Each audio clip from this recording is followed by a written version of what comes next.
secret hidden in the human psyche, a truth older than all religions and philosophies, a truth buried deep beneath the masks you wear and the roles you play. It is the truth of your own inner light, the radiant source of meaning that no hand can steal and no shadow can diminish. When I speak of happiness, I do not mean the shallow comfort that comes from possessions or the fleeting joy that arises when the world happens to agree with your desires. No, I speak of a happiness that is not dependent on external circumstances, a kind of inner equilibrium that remains untouched even when the winds of fate tear down the walls you have built. I have seen too many souls who tether their worth to what others give them or take away, as though the essence of their being were a fragile coin that could be stolen by a careless thief. But this is not so. The true self, the deep self, is beyond the reach of thieves and tyrants. It exists beneath the surface of your conscious mind, waiting for you to descend into its depths and recognize that what is eternal within you cannot be lost. We live in a world obsessed with taking. People will take your time, your attention, your energy, and if you let them, they will take the very narrative of your life. You are trained from childhood to measure happiness by what you can hold, what you can control, what you can show to others. And yet, happiness becomes fragile under this model. For every gift of the world is impermanent. The wealth you hold today can vanish tomorrow. The love you crave can turn cold. The approval you seek can shift like sand underfoot. It is no wonder that so many live in fear, clutching at happiness as though it were a candle flame about to be snuffed out. But the truth is that happiness, in its deepest form, is not something you hold in your hand, it is something you awaken within yourself. And this awakening comes only when you dare to face the hidden forces of your psyche, when you confront the archetypes that rule your unconscious mind, and when you integrate the shadow that lies beneath the mask of who you pretend to be. When I speak of the shadow, I do not speak of evil as the world often imagines it. The shadow is not the monster under your bed, nor the demon lurking in others. It is rather the part of yourself you refuse to acknowledge, the feelings you bury because they do not fit the image you want to project. It contains anger, fear, envy, and despair, but it also contains power, creativity, and unclaimed vitality. Every time someone takes something from you, be it respect, a recognition, or affection, you feel as though they are stealing a piece of your soul. But in truth, they are merely touching the surface, stirring the unexamined depths where your shadow dwells. To remain happy no matter what they take, you must first descend into this shadow, for it is only in understanding your own darkness that you become unshakable. A tree with shallow roots is easily uprooted by the storm, but a tree whose roots reach deep into the dark soil stands firm against the fiercest winds. There is a dream that comes to many who are on the path of self-discovery. In the dream, a house appears often, an old, unfamiliar house, sometimes crumbling, sometimes filled with hidden rooms. This house is the symbol of the psyche, and its rooms represent the layers of your consciousness. Most people live only on the top floor, where the windows let in light and where guests can visit. This is the realm of your persona, the mask you show to the world. But beneath this floor lie other rooms, dusty attics of forgotten memories, basements filled with fears, cellars where you have locked away your own desires. If someone breaks into this house and steals the furniture on the top floor, you may feel exposed and violated. But if you know the house well, if you have walked through every room, opened every door, and faced every shadowy corner, you will know that your true treasures are buried deeper than any thief can reach. Happiness, then, is not found in protecting the top floor, but in knowing the whole house and realizing that the essence of who you are resides in a place no one can plunder. Consider the archetype of the thief itself. The thief is not always a person outside of you. Sometimes the thief lives within, disguised as your own inner critic, stealing your joy by whispering that you are unworthy.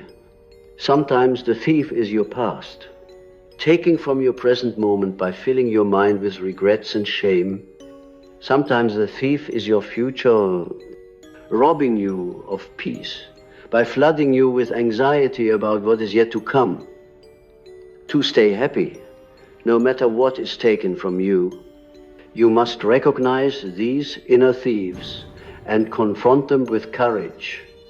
The critic, the past, and the anxious future are all shadows that gain power only when you refuse to look them in the eye.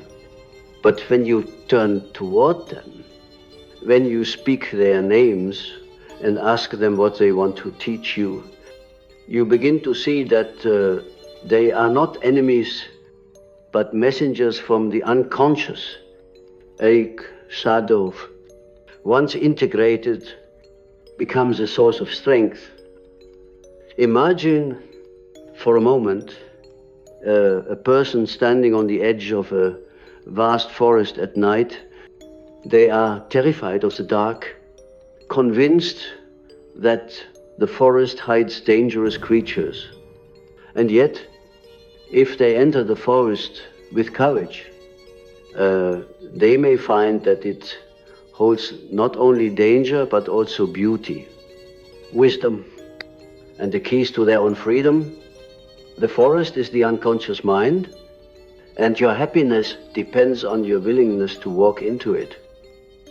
When the world takes something from you, whether it is a job, a relationship, or a sense of safety, it is as though you are pushed to the edge of that forest.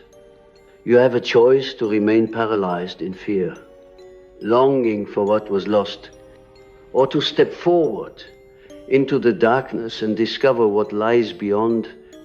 Those who find true happiness are those who step forward. They learn that happiness is not about avoiding loss, but about cultivating an inner landscape so rich, so alive, that nothing the outer world takes can diminish it.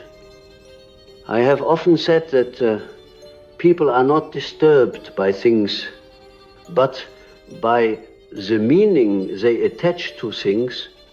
This is why two people can face the same loss and respond in entirely different ways. One is shattered while the other emerges stronger, as though the loss carved a new space within them for light to enter.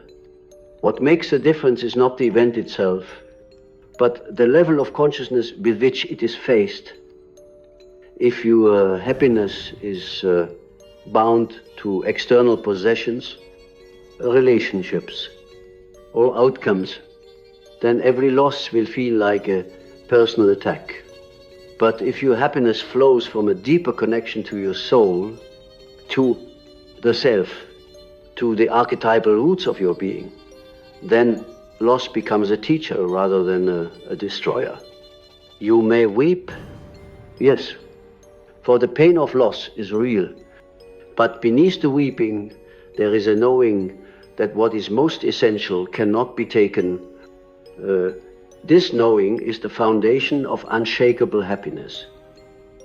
The path to this kind of happiness is not easy.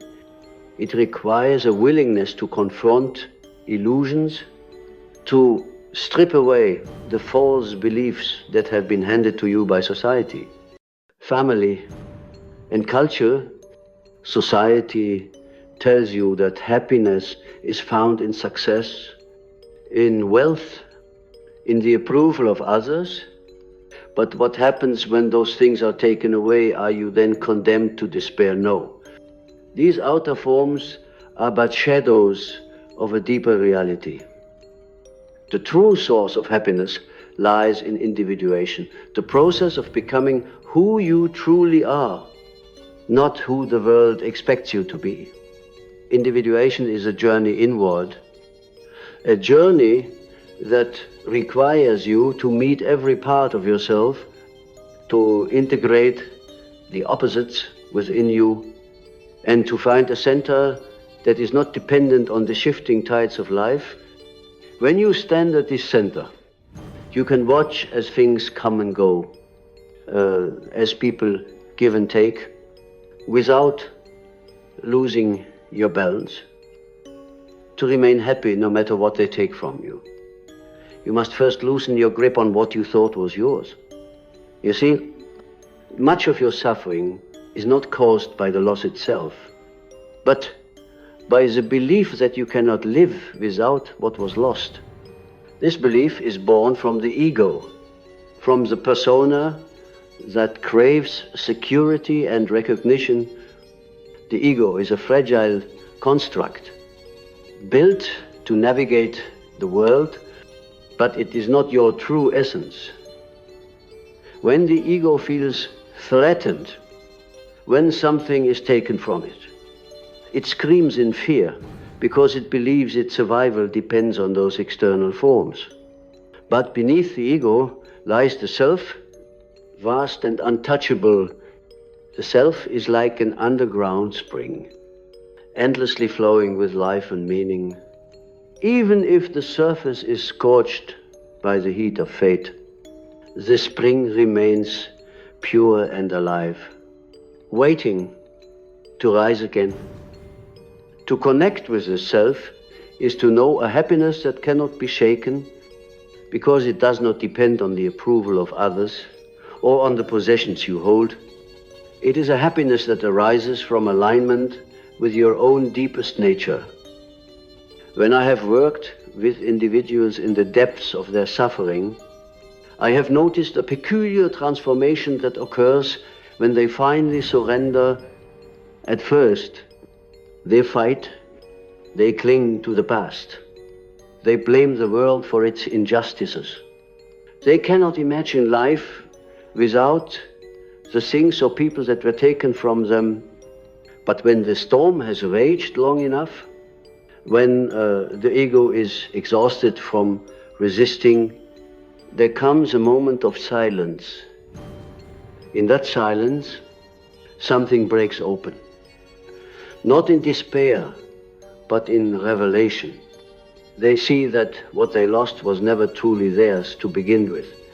They realize that life is a series of deaths and rebirths, and that every loss is a gateway to a deeper connection with their inner world. This is when true happiness begins to emerge, not as a wild burst of pleasure, but as a quiet, steady flame. To cultivate such happiness, one must learn to speak with the unconscious. Dreams are the language of the unconscious, and they will guide you if you learn to listen.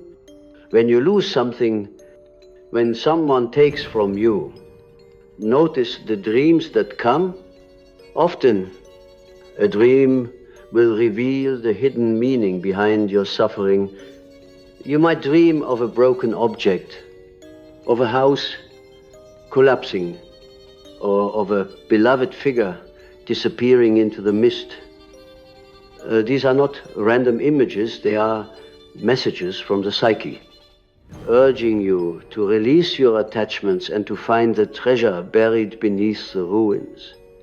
The treasure is always within you, but you cannot see it when you are fixated on the surface world. Dreams pull you into the symbolic realm where the soul speaks in metaphors.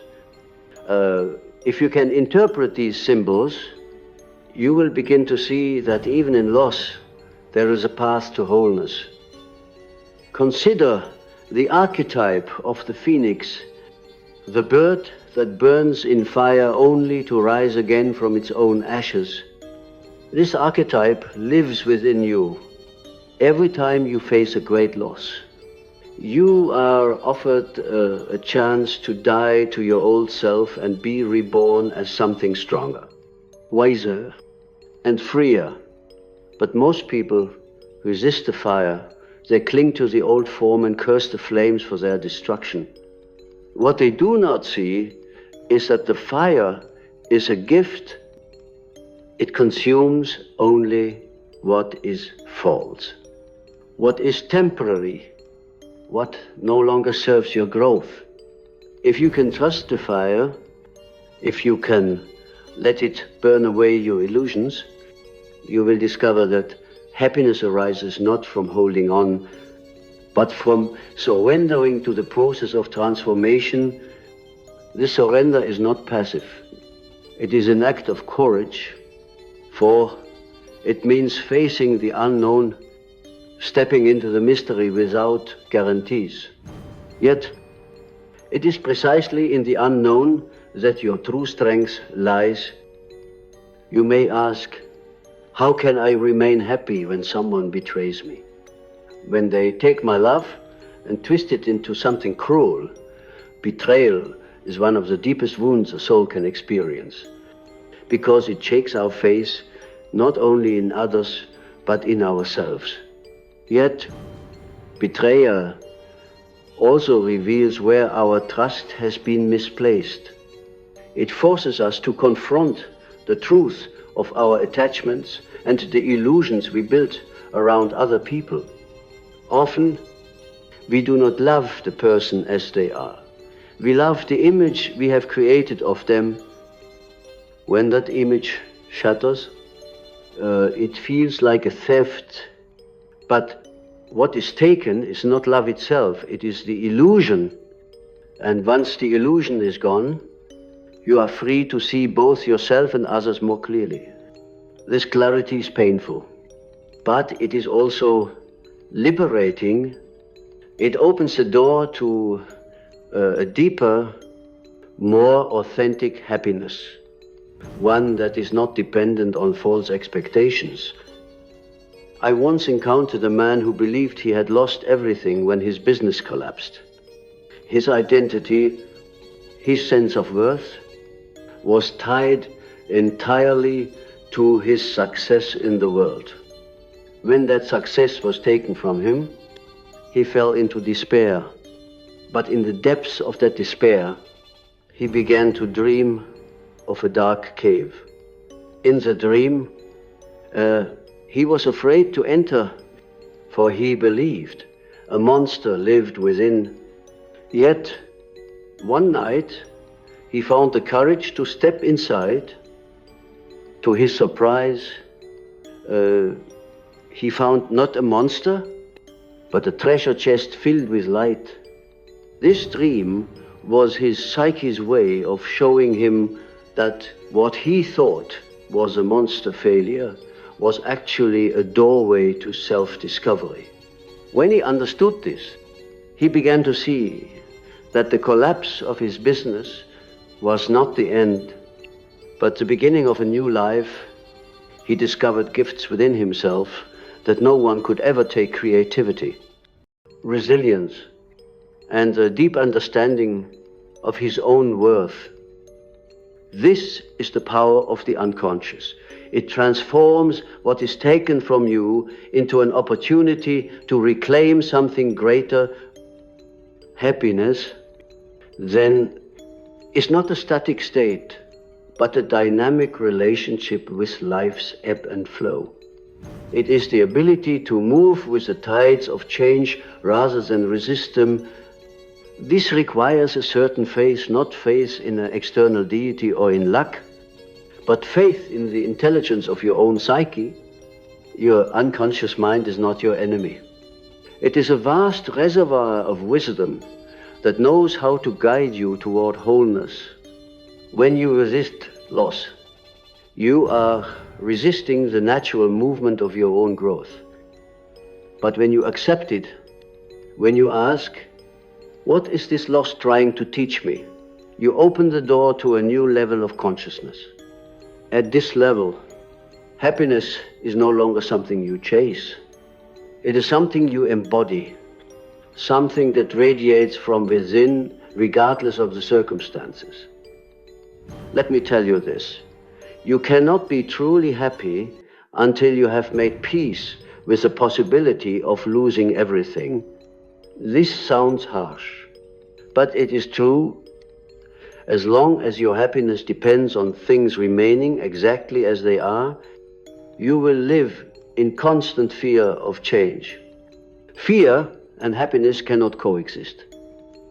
But when you understand that everything external is temporary, your possessions, your relationships, even your body, you begin to turn inward, seeking a source of joy that is not bound by time or circumstance.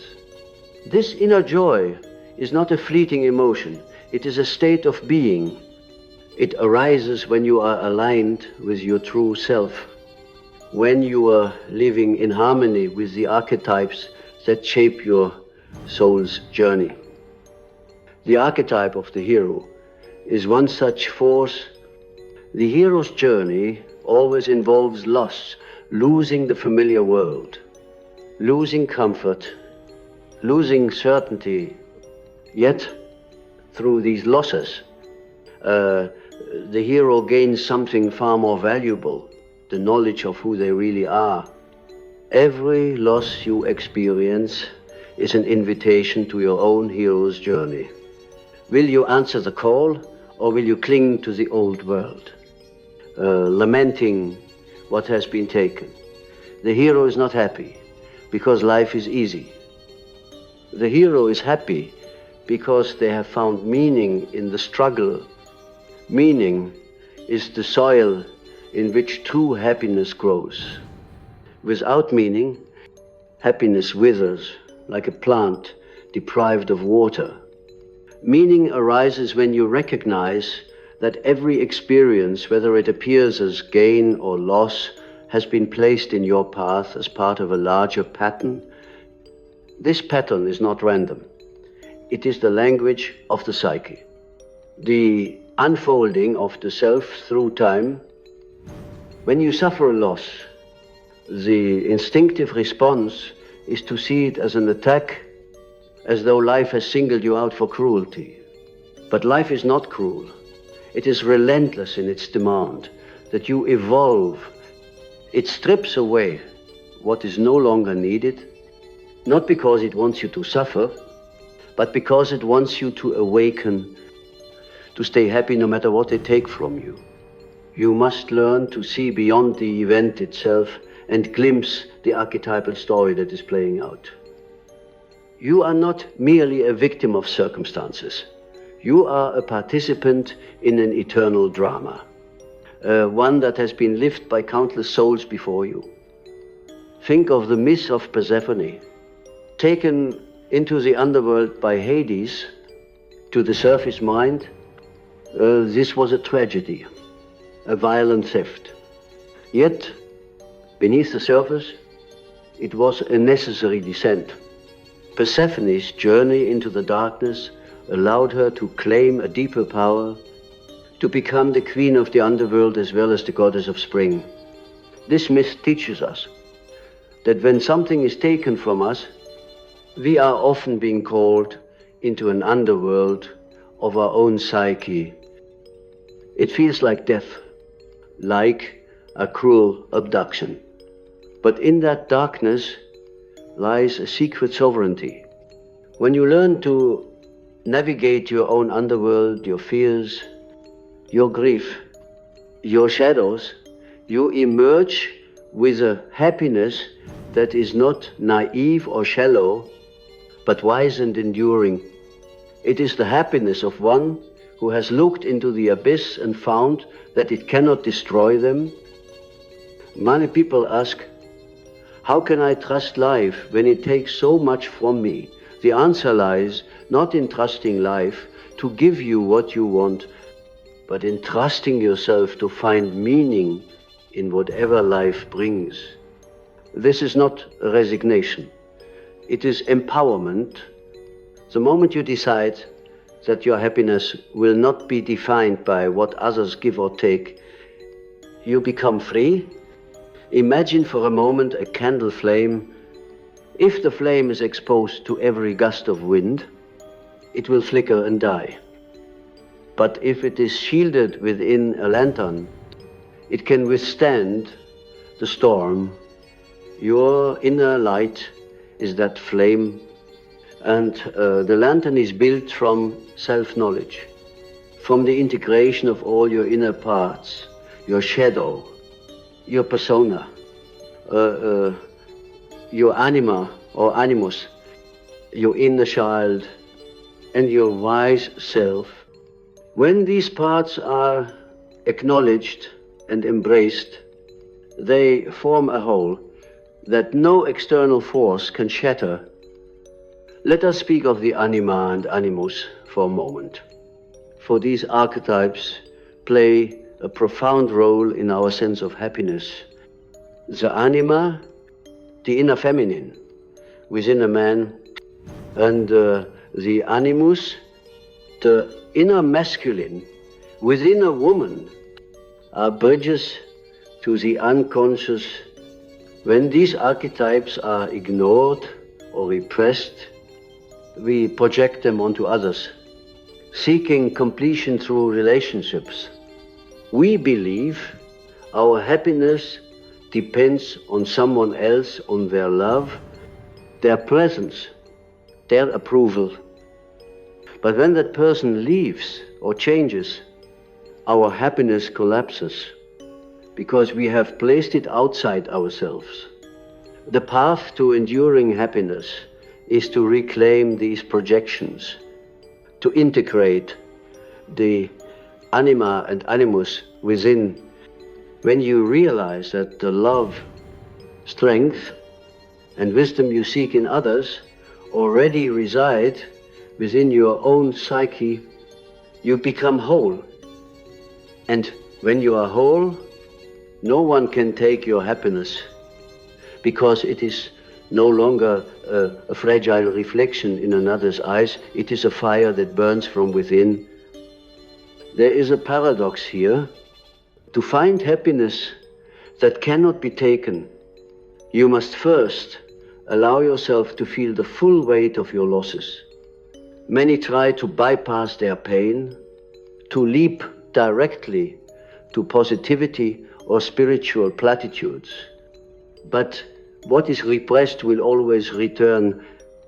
If you ignore your grief, it will haunt you in dreams, in unexplained anxieties, in subtle bitterness. True happiness does not come from avoiding the darkness, but from moving through it. Just as a seed must break open in the dark soil to grow, you must let yourself break open in times of loss. This breaking is not the end of you. It is the beginning of a deeper self. When you dare to feel the full depth of your sorrow, you discover a surprising truth. Beneath the sorrow lies a quiet peace, a space untouched by external events. This space is your true home. In this home, you are no longer at the mercy of other people's actions. You no longer measure your worth by what is given or taken. Instead, you stand rooted in your own being. This does not mean you become cold or detached. On the contrary, you become more capable of love, because your love is no longer a bargain, no longer a plea for validation. It is a gift freely given, because it flows from a place of abundance within you. When someone takes from you, they cannot diminish this abundance, because it is not based on scarcity or fear. It is the nature of the self to give, to shine, to create. When you live from the self, you realize that nothing is truly lost. It only changes form. You might ask, but what about injustice? What about those who harm us intentionally? It is true that the world contains cruelty, and that some people will take not out of need, but out of malice. Yet, even in these cases, your response determines your freedom. If you allow their actions to poison your heart, to make you bitter or hateful, then they have taken more than the object of their theft. They have taken your spirit. But if you meet their actions with understanding, not condoning, but understanding, you remain free. Every act of cruelty arises from ignorance, from a disconnection from the self. Those who harm others are ruled by their own shadows, by fears and wounds they cannot face. When you see this, you may still protect yourself and set boundaries, but you will not let their darkness infect you. This, too, is a form of happiness, the power to remain whole even in the presence of injustice. Let me return to the image of the house, for it is a potent metaphor. If someone steals from the upper floor of your house, you may feel anger or fear, but if you have explored the basement, the attic, the hidden rooms, you know that the true treasures are not the furniture or the decorations, they are the foundations, the structure, the soul of the house. Your psyche is like this.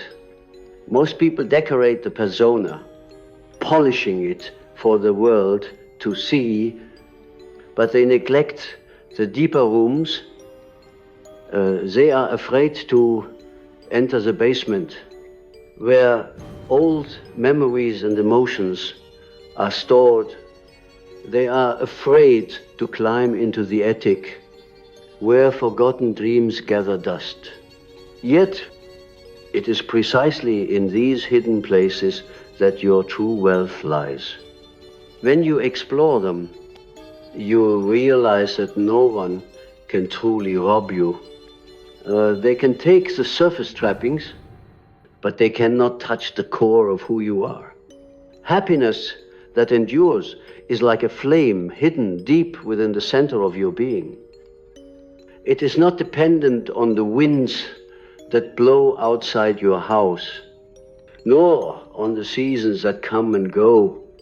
It exists in a dimension of the psyche that is beyond time and change.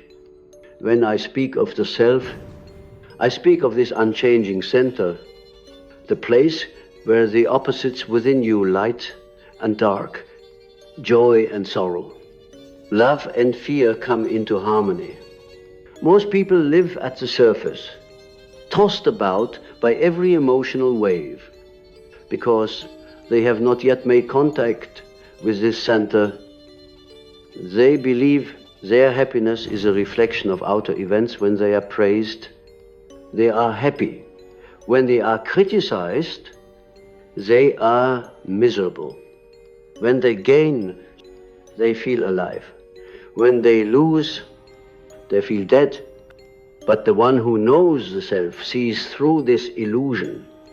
They know that life's highs and lows are like the weather, constantly shifting, while the self remains like the mountain, unmoved and eternal, To reach this center, one must be willing to look inward with radical honesty. It is not enough to read about archetypes or to analyze dreams in an intellectual way. One must feel, one must descend into the depths of their own psyche with courage. This descent is not comfortable. It will ask you to face everything you have tried to avoid the pain of childhood wounds, the fear of death, the raw power of your own desires. But if you can bear this descent, if you can face your own shadow without turning away, you will discover a joy that is unlike anything the surface world can offer. It is a joy that comes from knowing that you are whole, that you are not defined by what others give or take, but by the vast mystery of being itself. There is a simple but profound practice that can help you begin this journey. Achte, sit in silence and ask yourself, what within me is untouchable?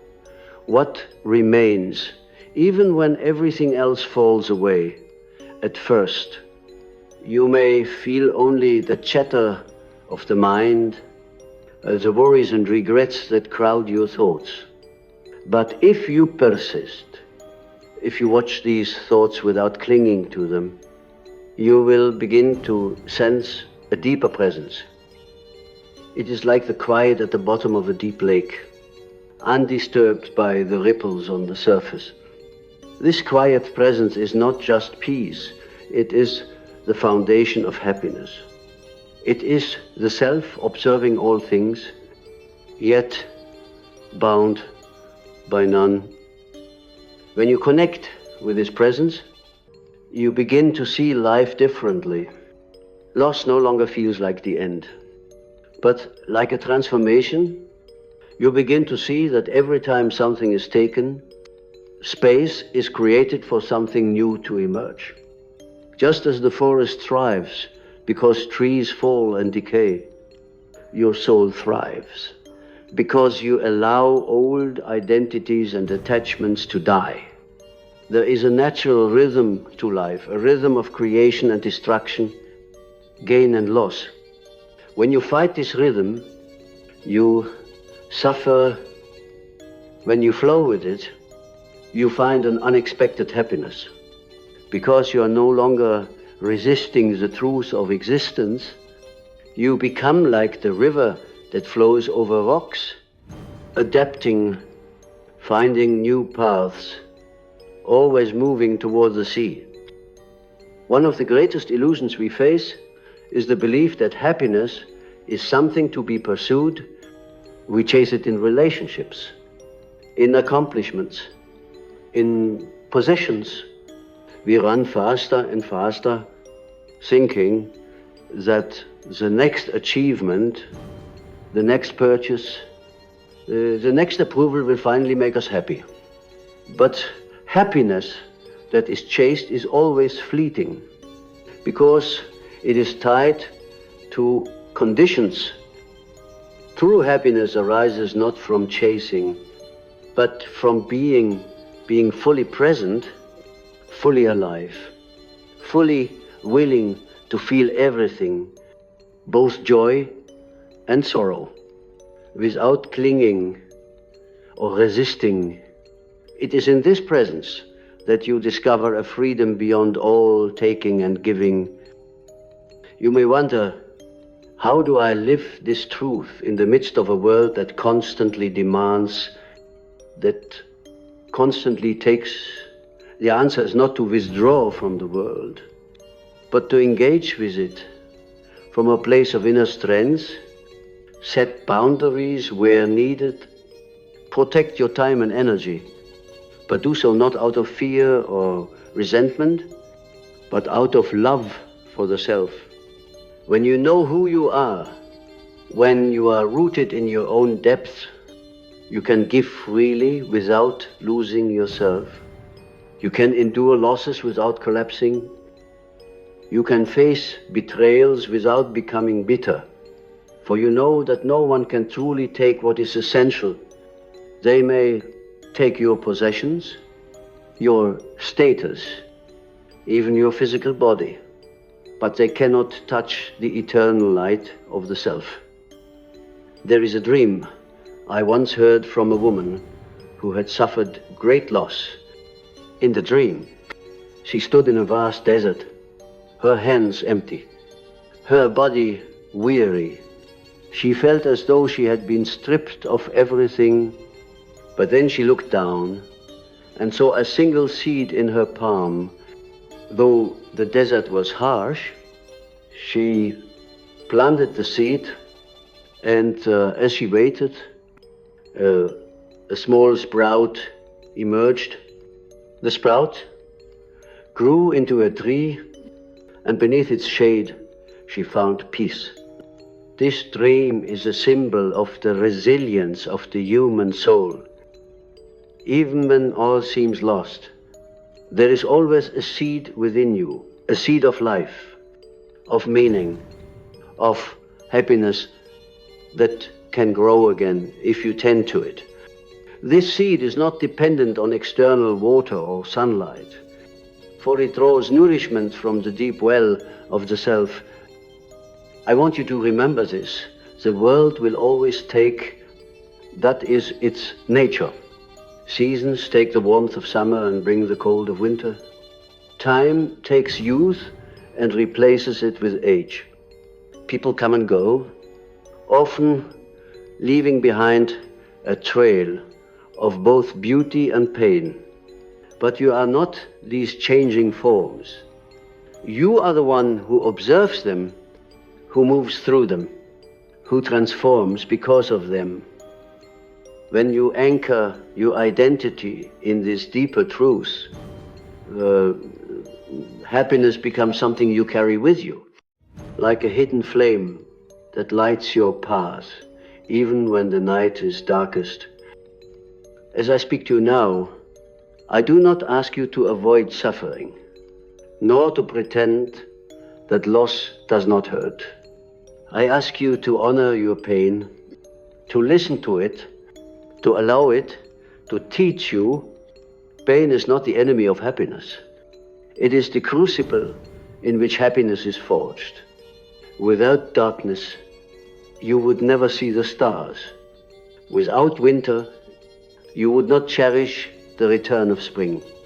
Life is a dance of opposites, and happiness arises not from choosing one side and rejecting the other, but from embracing the whole. This is the essence of individuation, the process of becoming whole. It is the path of integrating not only the light of your personality, but also the dark, mysterious depths of your unconscious. So when they take something from you, whether it is love, trust, or security, ask yourself, what part of me is this loss calling forth? What strength, what insight, what hidden treasure is waiting to be revealed?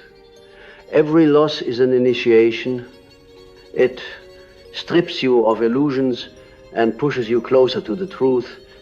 And the truth is this: you are not broken by what is taken. You are revealed by it. The core of your being, the self, is indestructible. Even now, as you listen, there is a light within you, steady and unwavering. It does not ask for permission to shine. It does not depend on the opinions of others. It does not waver when the world turns its back. This light is your birthright, the essence of your soul. Hold on to this truth, not with a desperate grip of fear, but with the quiet confidence of one who knows that nothing real can ever be lost. I'll leave you with this final thought. Happiness is not something you find. It is something you uncover layer by layer. As you peel away the masks, the fears, the false identities, It is the natural state of the self, waiting beneath the noise of the world. No one can take it from you, because it was never given by them. It is yours, eternal, hidden in the depths of your being like a treasure buried in the earth. To claim it, you need only look within, face the shadow, and remember who you truly are.